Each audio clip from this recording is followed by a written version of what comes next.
வரமத்துல்லாஹி வபரகாத்துஹு. Good evening. இந்த வீடியோவில் நாம் பார்க்க போகிறது ஜிசி ஓ லெவல் எக்ஸாமினுடைய பார்ட் 2ல் காணப்படுகின்ற டெஸ்ட் நம்பர் 14 கொஷனை பற்றி தான் பார்க்க போகிறோம். அந்த கொஷன் நம்ம சொல்லுவோம் சார்ட் டிஸ்கிரிப்ஷன்னு சொல்லி. முதலாவது சார்ட் டிஸ்கிரிப்ஷன்டா என்னென்னு பார்ப்போம். சார்ட் டிஸ்கிரிப்ஷன் என்றால் ஒரு சார்ட்டை தரப்படுகின்ற ஒரு சார்ட்டை அதில் காணப்படுகின்ற விஷயத்தை இங்கிலீஷில் நாங்கள் எழுத்து வடிவில் எழுதுகிறது தான் சார்ட் டிஸ்கிரிப்ஷன் என அழைக்கப்படும். அதாவது இதே மாதிரியான சார்ட் டிஸ்கிரிப்ஷன் கேள்வி தான் இந்த ஜிசி ஓ லெவல் எக்ஸாமினுடைய பகுதி 1ல் 4ஆம் கேள்வியாக காணப்படுகின்ற பிக்சர் டிஸ்கிரிப்ஷன். அதாவது பிக்சர் டிஸ்கிரிப்ஷன் என்பது ஒரு படத்தை தந்து அதுக்கு சொல் உருவில் நாங்கள் வர்ணிக்கிறத குறிப்பிடும். அதே போல் இந்த ஜிசி ஓ லெவல் எக்ஸாமில் இந்த சார்ட் டிஸ்கிரிப்ஷன் ஆனது 14வது வினாவாக பகுதி 2ல் வருகிறது. அது மட்டும் இல்லாமலுக்கு ஜிசி ஏ லெவல் எக்ஸாம்லேயும் இது முக்கியமான ஒரு கேள்வியாக காணப்படுது. இந்த சார்ட் டிஸ்கிரிப்ஷன் கொஷன் 14வது கேள்வியாக காணப்படுகின்ற ஒரு இடத்தை நாங்கள் ஆப்ஷனல் கொஷன்னு சொல்லுவோம். அதாவது சார்ட் டிஸ்கிரிப்ஷன் கொஷனுக்கு பதிலாக நாங்கள் லெட்டர் ரைட்டிங் கொஷனையும் தெரிவு செய்யலாம். எனவே லெட்டர் ரைட்டிங்கில் 2 வகையான லெட்டர் ரைட்டிங் இருக்குது. ஒன்று ஃபார்மல் ரைட்டிங், அதே மாதிரி இன்ஃபார்மல் ரைட்டிங் இருக்குது. அது சம்பந்தமாக வரக்கூடிய வீடியோவில் பார்க்கலாம். இந்த சார்ட் டிஸ்கிரிப்ஷனை நாங்கள் எழுதும்போது 100 சொற்கள் கொண்டதாக அந்த விடை காணப்படல் வேண்டும். அப்படி 100 சொற்களாக காணப்படும் போது அதற்கான புள்ளிகளாக மொத்தமாக 10 புள்ளிகள் வழங்கப்படும். ஜிசி ஓ லெவல் எக்ஸாம் பேப்பரில் வழங்கப்படுகின்ற அது கூடிய புள்ளிகளில் 2வது இடத்துல இந்த சார்ட் டிஸ்கிரிப்ஷன் கேள்வி காணப்படுகிறது. 1வது இடத்துல எஸ்ஏ ரைட்டிங் 15 புள்ளிகளாக காணப்படும். இந்த புள்ளி வழங்கும் திட்டத்தை க்ரைட்டேரியாவை நாங்கள் 4 வகையாக பிரிக்கணும். அதைத்தான் நாங்கள் CLOMன்னு சொல்லுவோம். இந்த கேள்வியில் வலப்பக்கமாக கீழே நாங்கள் வளமையாக வரக்கூடிய கேள்வியை பார்த்தா விளங்கும். அதாவது கண்டென்ட் என்று சொல்லப்படுவது என்னன்னு சொன்னால், தரப்பட்ட பார் சார்ட்டில் இருக்கின்ற சகல விடயங்களையும் மொழிபெயர்த்து உரிய முறையில் எந்த விதமான தகவல் திருப்புகளும் இல்லாமலுக்கு நாங்கள் எழுதினோம்னு சொன்னால் இந்த 3 புள்ளிகளையும் நாங்கள் பெற்றுக்கொள்ள முடியும். 2வது லாங்குவேஜ், அதாவது எந்த விதமான எழுத்து பிழையும் இல்லாமல் சரியான பொருத்தமான வொக்கபுலரிகளை சொல்வளங்களை பயன்படுத்தியிருந்தால், அதே போல் வாக்கியத்துக்கு இடையிலான கனெக்ஷன் தொடர்புகள் காணப்படும் இடத்து இந்த 3 புள்ளிகள் வழங்கப்படும். அதே போல் ஆர்கனைசேஷன், அதாவது ஒரு பார் சார்ட்டை எடுத்துக்கொண்டோம்னு சொன்னால் அதற்கென்று நாங்கள் ஒரு வடிவத்தை கொண்டிருக்கோம். அந்த வடிவத்தை சரியான முறையில் நாங்கள் எழுதினோம்னு சொன்னால் அதற்கும், அதே போல் எங்களுடைய அந்த வாக்கிய முறையில் ஒவ்வொரு பந்திகளாக உருவாக்குவோம். அந்த பந்திகளுக்கு இடையில் தொடர்புகள் சரியான முறையில் காணப்பட்டுச்சுன்னு சொன்னால் அதுக்கு மொத்தமாக 2 புள்ளிகள் வழங்கப்படும். 4வதாக மெக்கானிசம், எந்த விதமான எழுத்து பிழைகளும் அற்று சரியான நிறுத்தற் குறியீடுகள் பங்க்சுவேஷன் மார்க்ஸ் சரியான முறையில் இடப்பட்டு, அதே போல் தெளிவான எழுத்து வடிவங்கள் ஹேண்ட் ரைட்டிங் காணப்பட்டால் அந்த 2 புள்ளிகளும் கிடைக்கும். பொதுவாக இந்த சார்ட் டிஸ்கிரிப்ஷனை நாங்கள் எழுதும்போது 3 பந்திகளாக அதனை பிரித்து எழுதுவது கட்டாயமான விடயமாகும். இப்போ நாங்கள் சார்ட் டிஸ்கிரிப்ஷனுடைய வகைகளை பார்க்க போகிறோம். டைப் ஆஃப் சார்ட், அதாவது ஒரு தகவல்களை வகைப்படுத்தி அதை ஒரு அட்டவணையில் காட்டுறது தான், ஒரு படத்தின் மூலமாக காட்டுறது தான் இந்த சார்ட் டிஸ்கிரிப்ஷன் சொல்லுவோம். இதை பொதுவாக 4 முறையில் காட்டலாம். 1 பார் சார்ட், 2வது பை சார்ட், 3வது டேபிள், 4வது வென் டயக்ராம் என்று அழைப்போம். இப்போ நாங்கள் பார்க்க போகிறது ஒவ்வொரு சார்ட்டுகளும் என்னென்ன வடிவத்தை கொண்டிருக்கும்னு பார்க்க போகிறோம். அதில் முதலாவது நாங்கள் பார்க்க போகிறது பார் சார்ட். தரப்பட்ட இந்த படத்தில் காட்டப்படுறது தான் பார் சார்ட். அதாவது நாங்கள் தமிழில் சொல்கிறோண்டா சலாகை வரைவு என்று சொல்லுவோம். இரண்டாவதாக வரக்கூடியது பை சார்ட். இதை நாங்கள் வட்ட வரைவு என்று அழைப்போம். மூன்றாவதாக டேபிள், இது அட்டவணைப்படுத்தல் என்று அழைப்போம். நான்காவதாக வென் டயக்ராம், அதாவது வெண்வரிப்படம் என்று அழைப்போம். இப்படி 4 வகையான தரவுகளை வகைகுறிக்கக்கூடிய சார்ட் காணப்படுகின்றது. இதில் GCE O-level எக்ஸாம் எடுத்துக்கொண்டோம்னா பெரும்பான்மையான கேள்விகளாக அடிக்கடி வரக்கூடிய கேள்விகளாக அந்த பார் சார்ட் காணப்படும். அதுக்கு தொடர்ந்து பை சார்ட், அதே போல் டேபிள் காணப்படும். நடைபெற்று முடிந்த கல்வி பொதுத்தர சாதாரண பரீட்சையில் GCE O-level இதுவரைக்கும் வென் டயக்ராம் வந்தது இல்லை.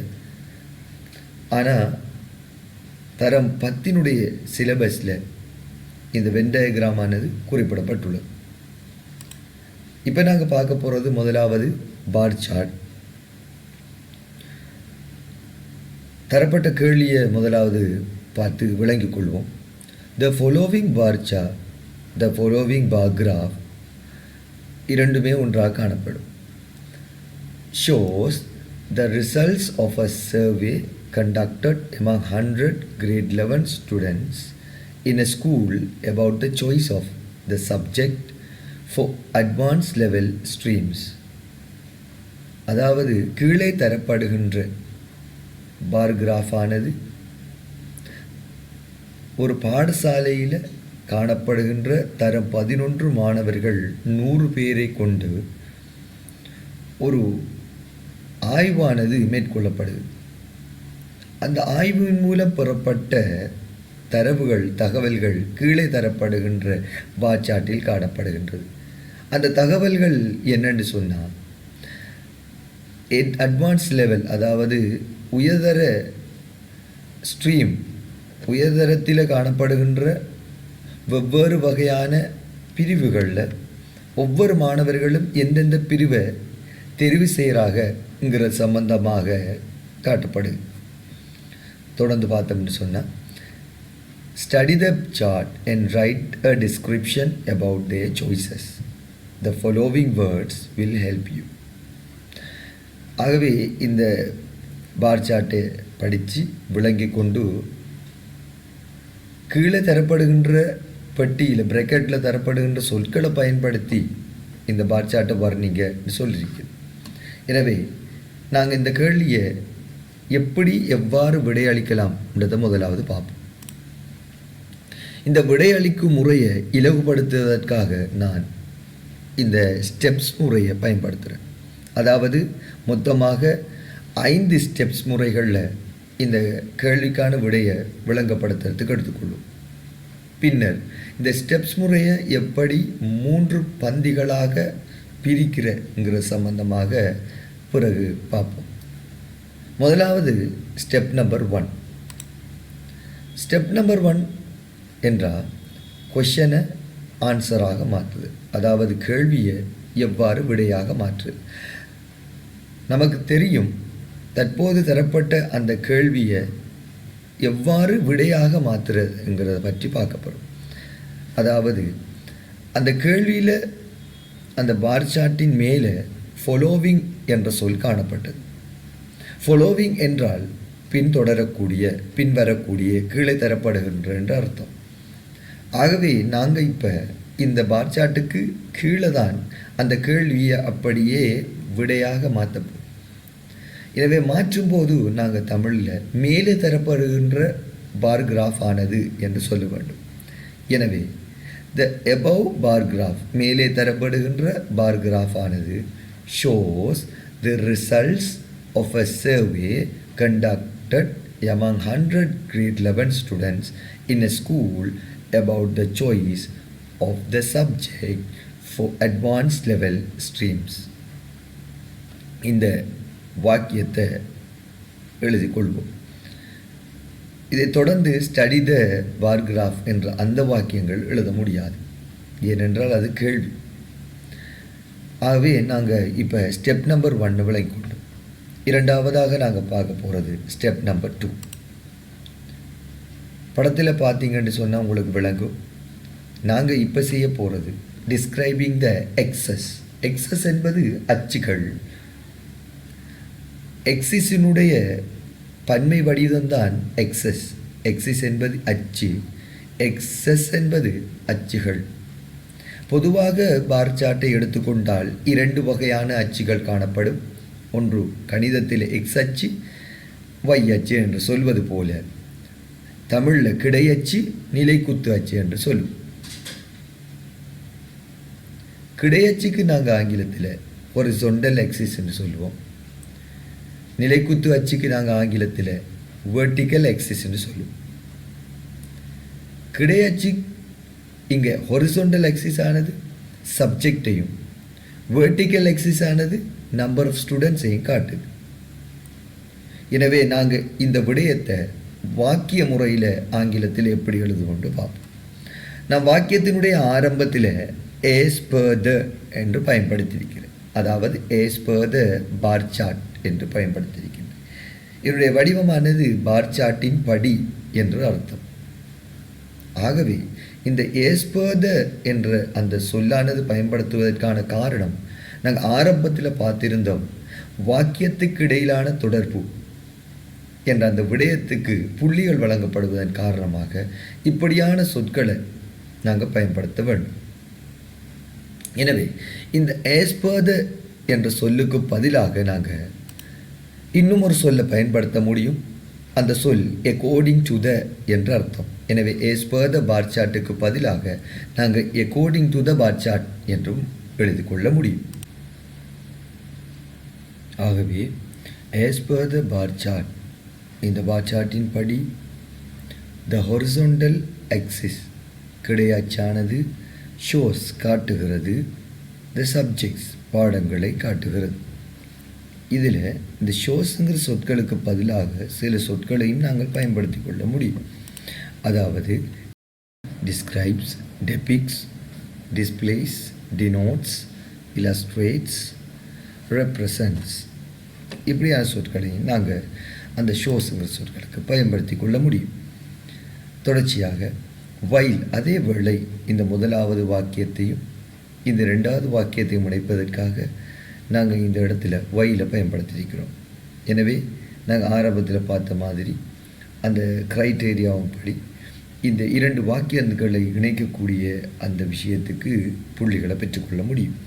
இந்த வெர்டிக்கல் கிடை ஆக்சிஸ் அச்சானது ஷோஸ் காட்டுகிறது, த நம்பர் ஆஃப் ஸ்டூடெண்ட்ஸ் மாணவர்களின் எண்ணிக்கையை காட்டுகிறது.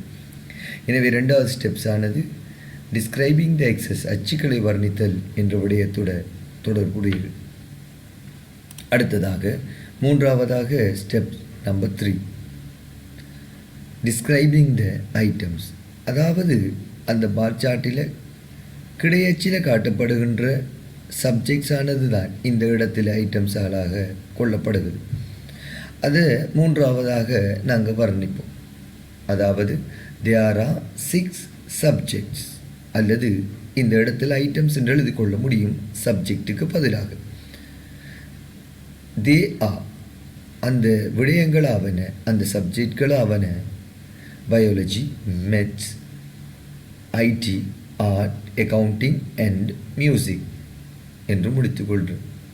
அதாவது இந்த இடத்துல அண்டுங்கிற சொற்களுக்கு பதிலாக, சொல்லிற்கு பதிலாக நாங்கள் as well asங்கிற சொல்லை பயன்படுத்தி கொள்ள முடியும். அதே போல் அந்த இடத்துல காணப்படுகின்ற இந்த தே ஆங்கிற சொல்லுக்கு பதிலாக நாங்கள் such asங்கிற சொல்லை பயன்படுத்தி கொள்ள முடியும். ஆனால் ஒரு நிபந்தனை, இந்த such asங்கிற சொல் பயன்படுத்தப்படும் போது அங்கு முற்றுப்புள்ளி இட முடியாது, அங்கு கமாவிட்டு such as எழுத முடியும். அல்லது கமாவோ முற்றுப்புள்ளியோ இடாமல் தொடர்ச்சியாக நாங்கள் such as என்று எழுதி கொள்ள முடியும். அதாவது there are 6 subjects such as biology, maths, IT, art, accounting as well as music என்று எழுதி கொள்ள முடியும். தொடர்ச்சியாக ஸ்டெப் நம்பர் 4 அடுத்த வீடியோவில் பார்த்து கொள்ளலாம். நன்றி.